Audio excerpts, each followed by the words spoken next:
If that first one was a little easy, let's up our game and learn how to make what is called the candy stripe. Candy stripe is a really fun pattern. At first, when you start it, it looks a little funky, but then it evens itself out as you add more rows. So here's how we do it. We're just going to continue on our bracelet today. We're going to pull them apart by color. So I'm going to put my red over on this side. I'm going to fan them out. Then I'm going to put my white next to each other. Oops, and my blacks next to them. All right, so they are all spread out and ready to go. Now we're going to work with the same exact process, except for we're going to imagine that this first string here is just going to have an opportunity to tie knots around each one of our strings as we go along. So here we go. I'm going to pick up just the string next to it, which happens to be a red next to a red. I'm going to do the exact same thing. I'm leaving all of these behind, and I'm going to do my number 4 just onto this red string.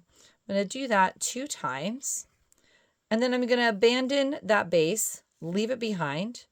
This guy gets to go and do some knots now on the black one. So I'm going to take 2 knots, 1, 2. Then I will leave that string behind and move to the next one, which is my next black string.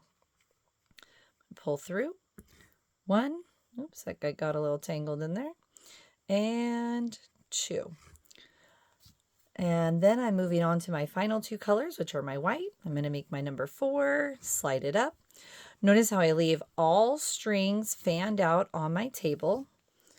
And my same one red string that I was using is traveling across all of these, making that knot at the top. We just do 2 knots, and that now becomes my last string. So I'm going to pick up and continue on with my next one. So now this becomes my traveling string. I'm going to take this and tie it onto each one of these as we move across. So I'll pick up my first one here, and I'll pull through 1, 2, drop that string, pick up the next one, doing my number 4, 1 and 2, and I'll continue. This one looks really cool. If you use more than 3 colors, it gets whiter and a lot fatter and more defined. You can also add in really neat little knots to make them look like watermelon slices and American flags and all types of fun things, all based on this initial pattern. So we're going to go all the way through, 2 knots on each one, and then leave that guy behind. So you can see that even just after my first 2 rows, it really is gathering into my nice bar shape that I'm getting. So we're going to do it just a little bit longer. If you'd like to follow along, again, we just fan them out based on the color order we'd like. I like to have my stripes a little thicker, so I put my 2 colors next to each other.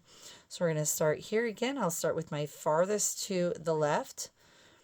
I'm going to pull that up. It's just going on 1 string, 2 knots. And you can see that now after I've had a few rows, everything is staying in their place a lot easier. It's not as tangled up. Best part about this is if you make a few mistakes, no one will ever know.